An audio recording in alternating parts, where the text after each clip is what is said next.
journée de débat, d'ateliers et d'auditions publiques, nous avons demandé aux différents candidats à l'élection présidentielle de faire connaître devant ce parterre qui, en effet, a une densité un petit peu exceptionnelle en matière de génétique européenne, avec précision quels seront leurs engagements européens et notamment sur quels axes privilégiés ils commenceront leur action à la tête de l'État. Chacun des candidats à la présidentielle a reçu une invitation en bonne et due forme. Plusieurs ont hésité, ont pris du temps et se sont finalement décidés cette semaine, ce qui ne nous facilitait pas tout à fait la vie, et notamment, disons, écorner un petit peu la nécessaire courtoisie que nous devons avoir à votre égard, en nous envoyant leurs représentants, quelle que fût leur bonne qualité, évidemment. L'un d'entre eux-mêmes, finalement, n'a envoyé ni représentant ni sa propre personne. Je veux donc remercier le président du MoDem et ses équipes d'avoir répondu vite et d'être venu lui-même, ce qui publiquement doit être reconnu. Voici comment les choses.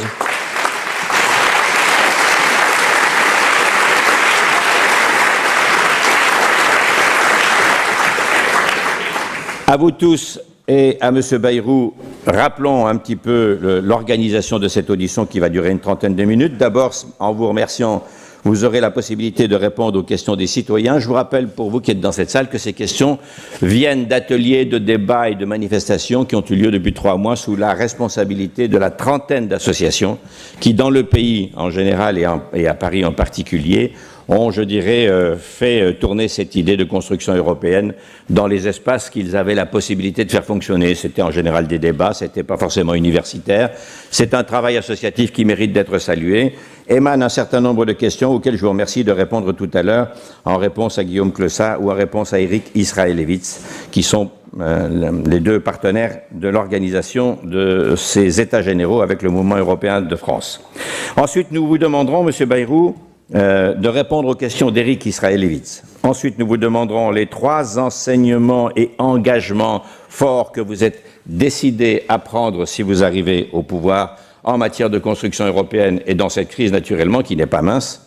Et enfin, nous vous demanderons de résumer par écrit, pour que tout le monde l'entende bien, ce que vous souhaitez dire dans l'action européenne tout de suite dans cette campagne électorale.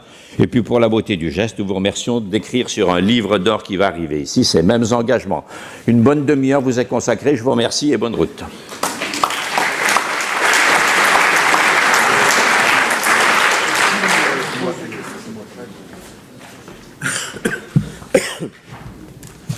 François Bayrou, à nouveau merci. Donc pendant 3 mois, la société civile dans tout le territoire français s'est rassemblée et a fait remonter 5 préoccupations, 5 questions clés pour l'avenir de l'Europe sur lesquelles elle souhaite des réponses du futur président de la République. Et donc je vais vous les poser successivement. Vous avez un petit quart d'heure pour y répondre. Il y en a 5. Et la première question, elle est très simple. Elle est même basique, mais elle est essentielle. Après la paix, puis la prospérité. Allez-y. Je vous en prie. Donc après la paix, puis la prospérité, quel est le sens pour vous du projet européen ? Le projet européen, c'est le projet le plus profond que nous puissions élaborer ensemble, porter ensemble. Et c'est même la raison pour laquelle j'ai voulu venir vous rencontrer, participer à cette journée. Projet européen, pour moi, c'est 2 choses essentielles. La première, c'est récupérer la souveraineté que nous ne pouvons plus exercer en tant que nation ou pays solitaire. Il se trouve que l'échelle du monde a changé. Je ne crois pas que nous soyons des pays petits ou moyens, mais la masse désormais joue un rôle très important, la capacité économique, et l'Europe est le seul moyen pour les pays que nous formons de récupérer ensemble la souveraineté que nous ne pouvons pas exercer seuls. Je me suis même autrefois, de manière un peu provocatrice, défini comme un souverainiste européen. Je pense que c'est le seul moyen d'accéder à l'influence, à la voix que l'on doit faire entendre sur les grands sujets de la planète. Il y en a un tout simple aujourd'hui. Si c'était la France qui avait voulu instaurer une taxe carbone sur les déplacements aériens, nous ne serions pas en train de faire un bras de fer avec la Chine. Je ne sais pas quelle en sera l'issue, mais je suis absolument certain que nous aurions été purement et simplement squeezés. Donc c'est le seul moyen d'accéder à l'échelle des grands enjeux du monde. Premier point. Et deuxième point, l'Europe est pour moi une communauté de civilisation. J'ai pas beaucoup aimé que le mot soit galvaudé dans le débat politique intérieur, utilisé à des fins qui étaient pour moi des fins détournées, peu honorables et peu justes. Mais s'il est un sujet de civilisation, alors l'Europe en est en effet le défenseur et le porteur et l'expression. Nous avons, au travers du temps, grâce à l'histoire, il faudrait faire la généalogie de toutes ces racines, mais nous avons développé une vision de l'homme, une vision de la société, une vision de la séparation réelle entre ce que Pascal nommait les ordres, entre l'ordre de la religion, l'ordre de l'État, l'ordre de la science. Nous avons, depuis Pascal, et au fond c'était en germe depuis des siècles, développé une idée qui est une idée émancipatrice de la personne humaine. Dès l'instant que vous n'êtes plus soumis à un ordre unique qui mêle autorité de l'État, autorité religieuse, autorité scientifique, où l'on vous oblige à croire, où l'on vous oblige à penser, dès l'instant qu'on vous a libéré de cette tutelle unique, alors la personne humaine se déploie, elle devient créatrice, elle devient sujet de compréhension et elle exerce sa propre souveraineté sur sa propre vie. C'est ça que l'Europe porte. Et c'est ce pluralisme-là que l'Europe porte. C'est la raison pour laquelle, pour ma part, je n'ai jamais soutenu l'idée qu'il devait y avoir dans la Constitution européenne une référence religieuse. Non pas que j'ignore.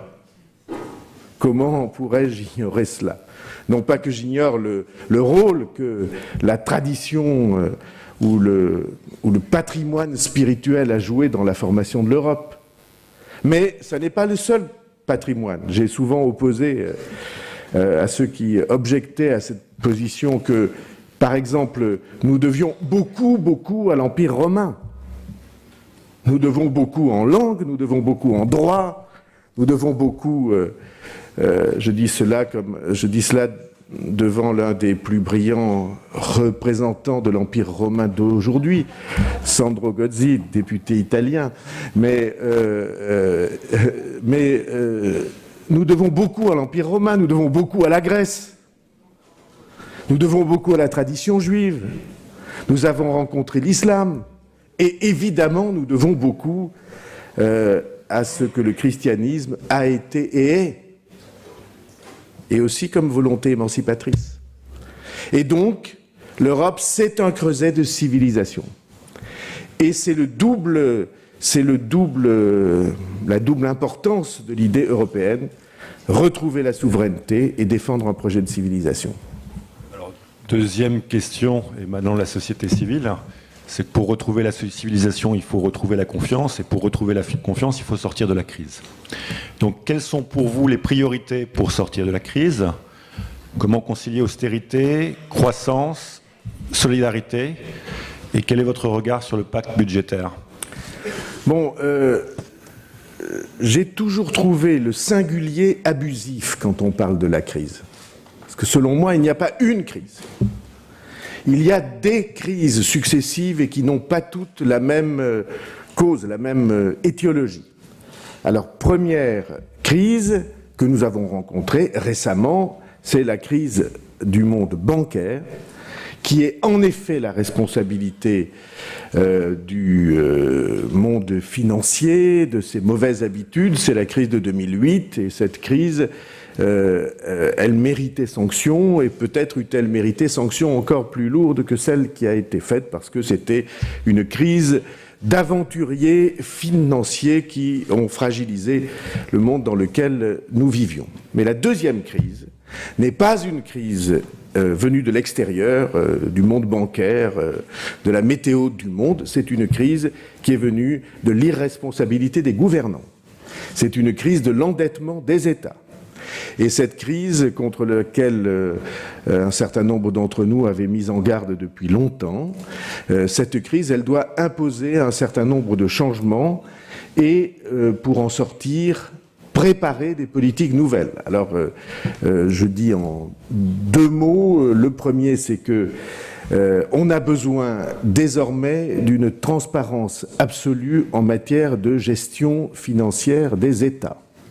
Et cette transparence doit entraîner un contrôle mutuel entre les États et l'Union européenne, et notamment les autorités de la zone euro, et un contrôle même mutuel entre les États. Et c'est pourquoi je soutiens l'idée qu'il faut à la fois, je dis pour aller vite parce que ça fait image en français, une Cour des comptes européenne, disons Eurostat, avec des compétences qui ont été proposées en 2005 et qui ont été refusées par la France et l'Allemagne, de même que par la suite, la France et l'Allemagne ont refusé les disciplines qui étaient celles du traité de Maastricht. Et je suis très heureux que le ministre canadien ait dit, avant que je n'arrive, que pour eux, ça avait été un guide, les disciplines de Maastricht. Et tout ça a été refusé par des autorités laxistes et qui portent une part de responsabilité, évidemment, dans la crise. Contrôle mutuel. Ce contrôle mutuel doit entraîner des disciplines renforcées, et c'est pourquoi j'ai soutenu depuis très longtemps les idées de règles d'or et de disciplines européennes imposées, acceptées par tous les pays de la zone euro, car la fragilité de l'un entraînerait la fragilité des autres. Mais il faut aussi des politiques qui soient des politiques d'initiative, de relance, comme on dit, ou en tout cas d'élan économique, porté par l'Union européenne, car aucun État solitaire ne peut le porter. Et c'est pourquoi je soutiens les politiques qui pensent à, comme Jacques Delors le proposait autrefois, de grands projets européens dans le domaine des équipements, dans le domaine de la recherche, dans le domaine de tout ce qui va faire le substrat et le socle d'une Europe active et de pays européens retrouvant les voies de l'avenir et les voies de la croissance. Et ça doit se faire, me semble-t-il, en faisant appel à l'épargne européenne. Et donc, toutes les idées de project bonds, comme vous dites dans le langage initiatique qui est le vôtre, je les soutiens. Mais ça signifie, je pense qu'on va y venir à la question suivante, qu'il faut aussi une légitimité des institutions européennes qu'aujourd'hui elles ont presque complètement perdue, parce que dans les temps de démocratie comme ceux que nous sommes, alors il est vital que ceux qui décident soient identifiés et qu'ils aient une légitimité vis-à-vis des citoyens, ne serait-ce que pour que les citoyens puissent les mettre en cause lorsqu'ils font des erreurs. Aujourd'hui, on peut mettre absolument personne en cause, car on ne connaît personne parmi les décideurs européens. Si on sort dans la rue, même devant des publics éclairés... Voilà. Je vous pose clairement la question. Posez-moi la question. Quel mode d'organisation préconisez-vous pour le futur de l'Europe qui donne plus de légitimité et plus d'efficacité au système européen ? Oh, c'est très simple. Si les institutions européennes doivent avoir une légitimité, cette légitimité, elle doit être assumée par des dirigeants qui auront reçu mandat du peuple, donc qui seront connus par les citoyens. Si on faisait un sondage pour savoir qui est le président de l'Union, on aurait de vraies surprises, parce que je pense que on n'arriverait pas à 1% de réponse. Et a fortiori, si on demandait d'identifier un visage parmi une collection de photos ou une voix, on aurait une réponse qui approcherait les 0%. Et c'est absolument normal, parce qu'ils ont été choisis sur ce critère-là. Ils ont été choisis par les dirigeants nationaux, et singulièrement nommément par Angela Merkel et Nicolas Sarkozy, sur un seul critère, qu'ils ne leur fassent pas d'ombre. Il ne faut pas s'étonner. Il ne faut donc pas s'étonner après qu'on les trouve transparents. C'est pour ça qu'on les a pris. Ceci est un attentat contre l'idée européenne. Et donc, moi je pense qu'il faut réenraciner de la légitimité, que c'est assez facile, même à partir des traités actuels. Il faut fusionner la fonction de président de l'Union et de président du Conseil et de président de la Commission, et il faut que ce président, cette présidente, soit élue. Qu'elle soit élue au suffrage universel par les citoyens européens, par exemple le jour des élections européennes. Si jamais on considérait que c'était pour le moment impossible, qu'il y avait des risques, on peut toujours réunir en urgence un congrès représentant à part égale les députés européens et les représentants des parlements nationaux, mais ça aurait évidemment beaucoup moins de légitimité parce que ça empêcherait le débat. Je suis, moi, pour l'élection du président de l'Union au suffrage universel. Et puis, de cette manière, on n'en parlera plus. Il aura sa propre légitimité, il ou elle auront leur propre légitimité, et c'est très important pour l'avenir.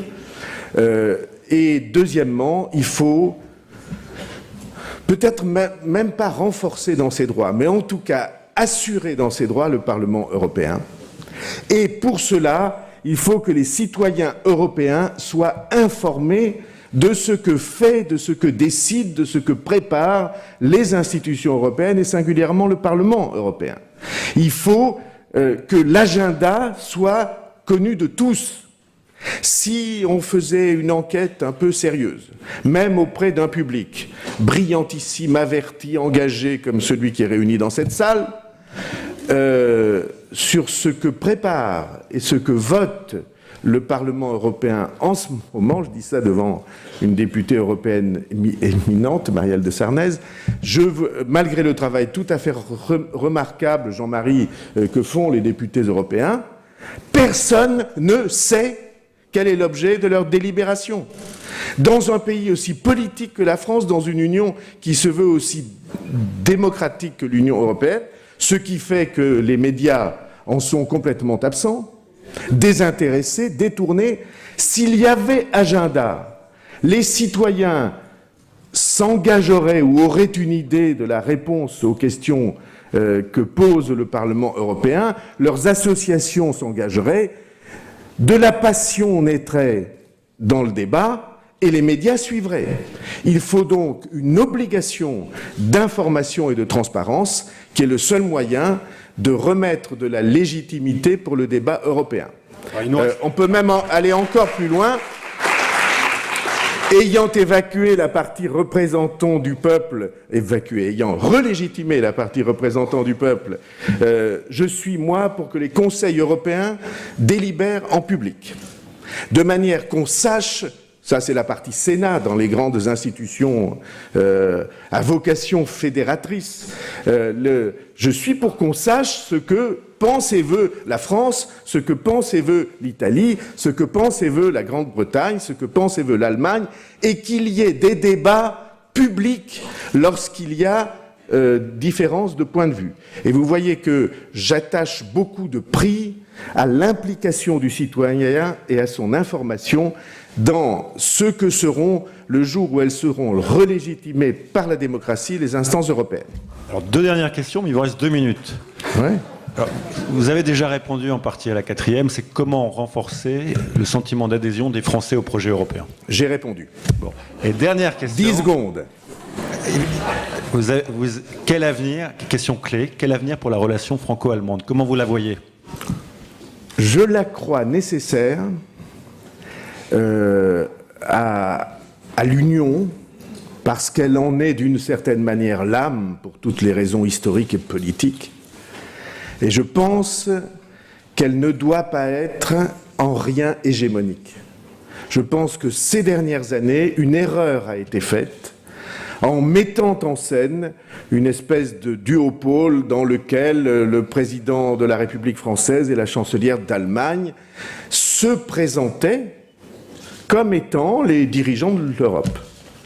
Et ceci est contraire, selon moi, aux principes qui doivent animer l'Union européenne. Je pense que c'est une erreur. Je dis à voix basse, je pense que c'est une erreur que nous paierons, singulièrement nous, France. Je pense que c'était maladroit et erroné dans son principe. Il faut une relation intime, au contraire de ce qui a été fait, parce que ce qui a été fait, c'est la présentation d'un accord qui reposait en réalité sur un désaccord de fond et perpétuel.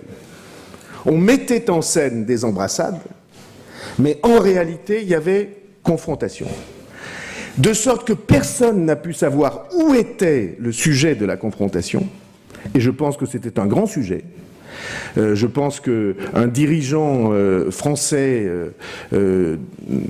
qui aurait assumé aurait dû convoquer une conférence de presse, comme le général de Gaulle l'aurait fait, en disant « Mesdames et messieurs, voilà ce que pense la France. Ça n'est pas ce que pense l'Allemagne, mais voilà ce que pense la France, notamment autour du rôle de la Banque centrale européenne. » Et donc je pense qu'on n'a pas assumé la confrontation, qu'on a eu tort, parce que ça a mis de l'illisibilité, donc de l'illégitimité dans cette affaire. Et vous voyez qu'au fond, ce sont les mêmes principes que je porte, tout ça au nom de ce que devrait être le débat européen et la transparence. Il n'y a aucun problème ou aucun inconvénient à ce qu'il y ait des divergences d'appréciation entre le grand pays qu'est l'Allemagne et le grand pays qu'est la France, et puis l'Italie, et puis d'autres, au sein de l'Union européenne. Cette espèce de volonté de faire passer à tout prix l'idée d'un accord et d'un leadership qui s'exerçait à deux me paraît de mauvais aloi. J'ajoute en un mot, parce que vous vous impatientez à juste titre, que c'est la raison pour laquelle j'ai été profondément choqué par l'affirmation de Nicolas Sarkozy, disant que désormais l'Europe serait intergouvernementale. Si l'Europe est intergouvernementale, elle échouera. C'est la méthode communautaire, la seule qui peut permettre au contraire à l'Europe d'avancer. Je suis vraiment en désaccord profond, philosophiquement, avec cette thèse dont je ne sais même pas si, quand il l'a prononcée, il a mesuré ce qu'il était en train de dire, qui était simplement l'abandon de l'élan européen porté depuis plus d'un demi-siècle par la France. Merci.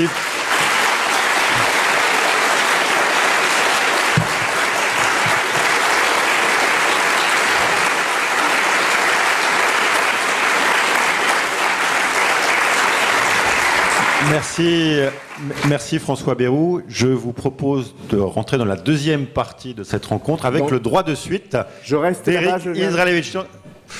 Éric. Merci Guillaume, merci Monsieur Bayrou. Moi aussi je voudrais vous remercier de votre présence qui témoigne, s'il en était nécessaire, de votre engagement européen, de votre intérêt pour la question européenne. Alors quelques petites questions, j'ai à peine 10 minutes.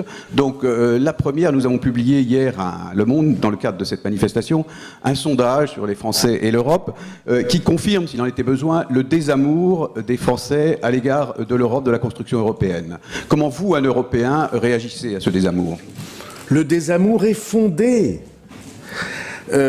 En période démocratique, quand vous interdisez aux citoyens de voir ce qui se passe dans la boîte, naturellement, ils craignent, ils ont peur, ils condamnent, ils ressentent tout ça comme une menace, comme quelqu'un qui leur prendrait leur souveraineté, alors que ce dont il s'agit, c'est de reconstruire la souveraineté ensemble. Et j'ai entendu depuis le couloir ce que disait le ministre canadien, il a absolument raison. Il y a eu, implicite ou explicite, inconscient ou conscient, complot de la part des dirigeants pour faire croire que les difficultés, les contraintes, les disciplines qui allaient être imposées aux citoyens, c'était de l'Europe qu'elles venaient. Ce qui est honteux du point de vue du fond, du point de vue de la vérité aussi, et c'est la raison pour laquelle je pense qu'il est nécessaire de remettre de la transparence et de la simplicité dans tout ça. J'ajoute que dans le désamour, il y a évidemment le choix explicite de faire une architecture de pouvoir absolument incompréhensible par qui que ce soit. Un labyrinthe d'institutions, multiplication de présidences, de commissariats, de responsabilités absolument anonymes et impossibles à dessiner au tableau avec un feutre, qui fait que personne ne peut s'y retrouver. Il n'y a donc pas de désamour accidentel ou conjoncturel, c'est un désamour qui a été voulu par des gens qui, en réalité, ont bâti les institutions européennes pour qu'elles ne prennent pas, aux yeux des citoyens, une place qu'ils voulaient revendiquer pour eux-mêmes. Monsieur Bayrou, l'heure est au mea culpa. Alors, est-ce que ceux qui sont les plus européens n'ont pas aussi une part de responsabilité dans ce désamour? Ils ont un peu mis, ces dernières années, leur drapeau dans leur poche, ils n'ont pas assumé. Votre campagne, si j'ai bien compris, les grands thèmes, c'est produire, instruire, construire. D'en construire, il y a l'Europe. D'en construire, il y a l'Europe. Donc vous assumez, vous avez toujours bien assumé cet engagement européen. J'ai toujours bien assumé. D'abord, j'aime pas les mea culpa en général. Je suis pas réputé pour ça. Et deuxièmement, je le récuse. Je me suis battu constamment contre la volonté de labyrinthiser, si je puis faire un néologisme, de labyrinthiser l'Europe, d'anonymiser les dirigeants, de dissimuler les débats, de rendre impossible la compréhension par les citoyens. On peut faire une parenthèse très courte. Une petite parenthèse, monsieur.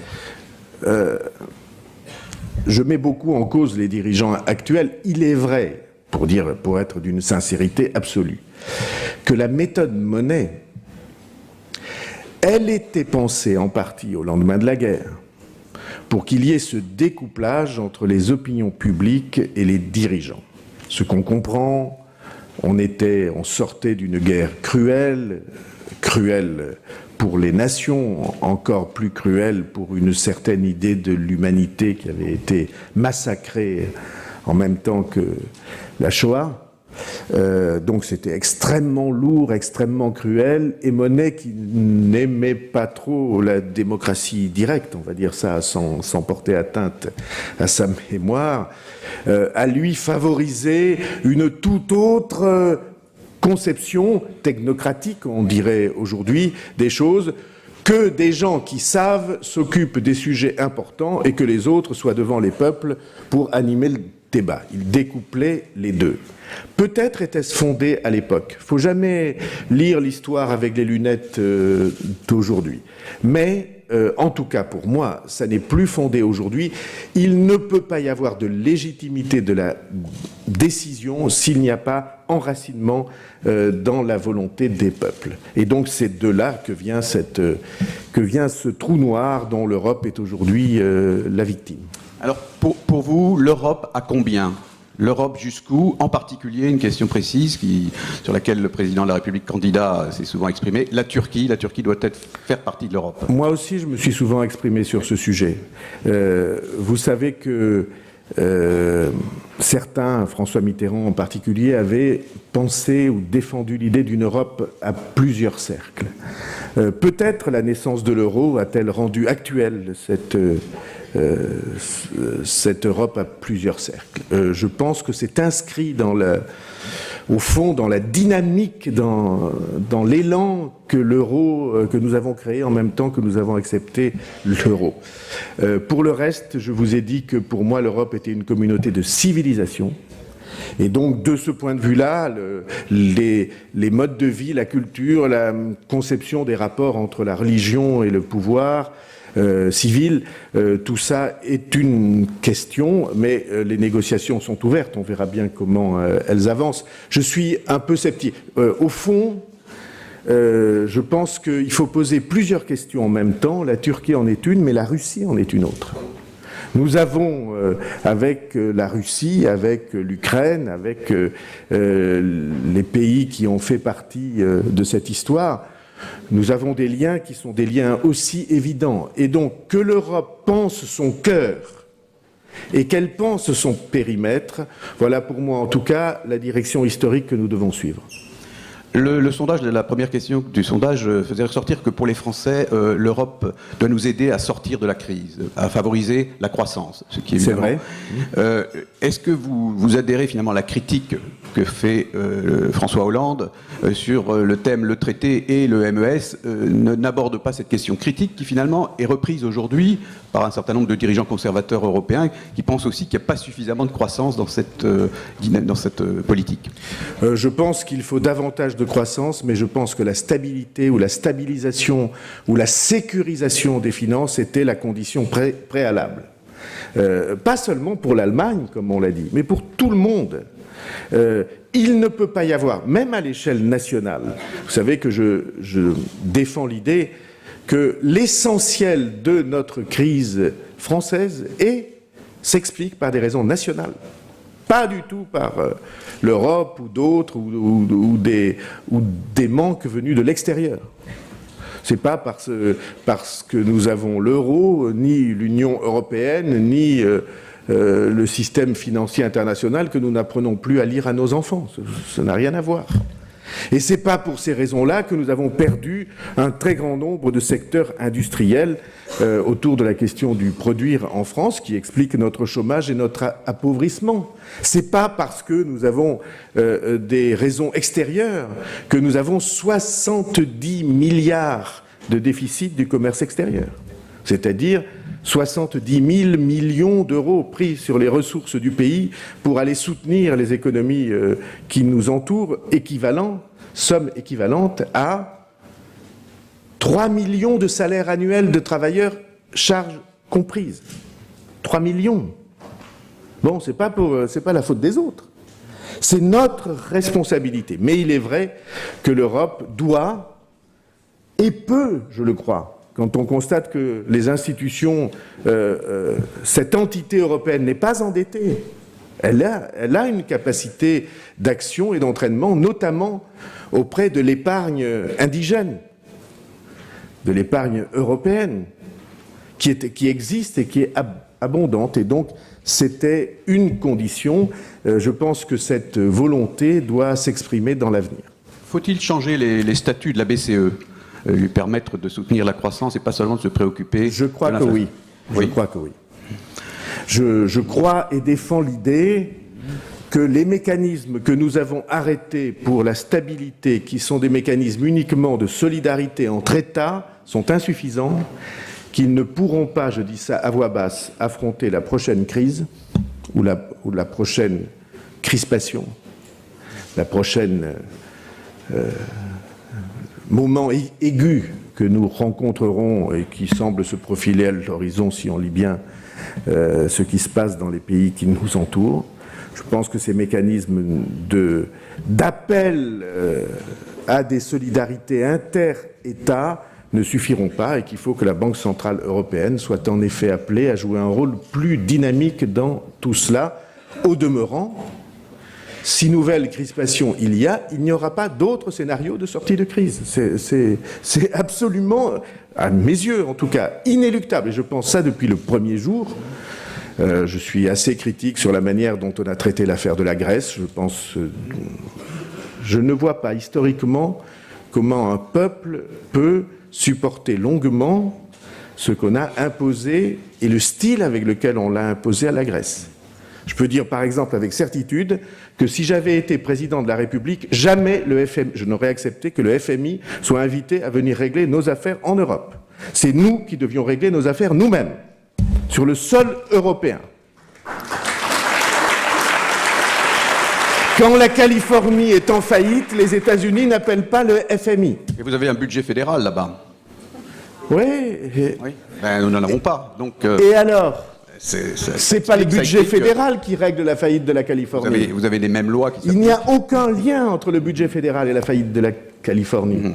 Il y a des interventions qui sont des interventions du Trésor et ceci, en tout cas, je ne sais pas si vous vous rendez compte ce que ça signifie comme, on disait en latin autrefois, diminutio capitis, comme manifestation d'incapacité historique. de la part d'institutions politiques qui refusent d'affronter elles-mêmes les questions et qui vont chercher à l'extérieur des intervenants pour y répondre à leur place. Donc je trouve que oui, ce changement de définition, et en tout cas d'action de la BCE, passer du clandestin au transparent et soutenir la croissance, ça me paraît, moi en tout cas, aller dans le bon sens.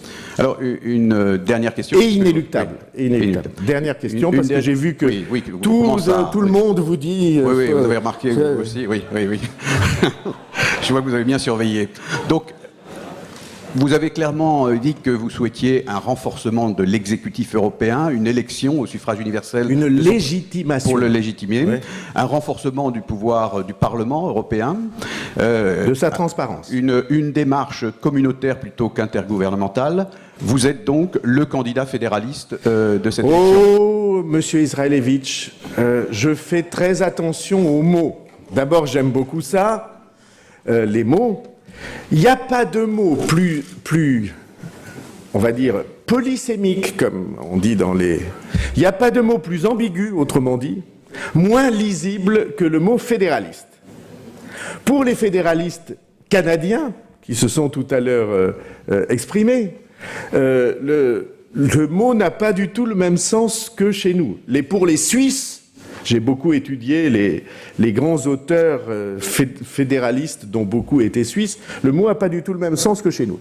Il y a dans le mot fédéral une notion que j'aime beaucoup, qui est au fond une notion de décentralisation absolue. C'est-à-dire d'investissement des unités qui forment l'ensemble du maximum de responsabilités. Alors subsidiarité entange dans vos cerveaux. De subsidiarité passant en premier. En France, le mot fédéraliste est un mot qui est entendu comme confiscation de la souveraineté. Donc je fais très attention. Quand j'ai besoin d'expliquer à des publics non avertis, à la différence de ce que vous êtes, moi j'emploie le mot coopératif. Parce que je trouve qu'il y a dans la coopération quelque chose qui ressemble absolument à la démarche européenne. Des unités qui demeurent vivantes, qui décident de s'associer pour relever des défis qu'elles ne peuvent pas relever seules. Et c'est valable pour une coopérative agricole, pour une coopérative d'artisans, et c'est valable aussi pour une coopérative politique comme l'Europe doit l'être. Et ça va très bien avec l'idée de démocratie généralisée que je crois nécessaire pour les temps nouveaux, et ça va aussi très bien avec les idées de troisième voie que j'aime à défendre dans le débat politique. Merci beaucoup, M. Bayrou.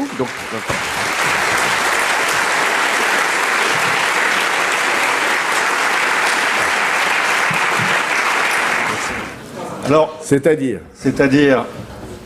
vous avez parlé de beaucoup de choses importantes.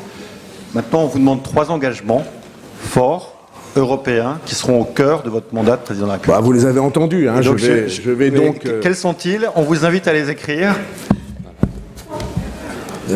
Contrairement à ce que vous croyez, je ne suis pas de ceux qui écrivent des choses différentes de ce qu'ils disent. Donc, 1. Croire en l'Europe. 2. Légitimer les institutions européennes en les simplifiant et en les démocratisant. 3.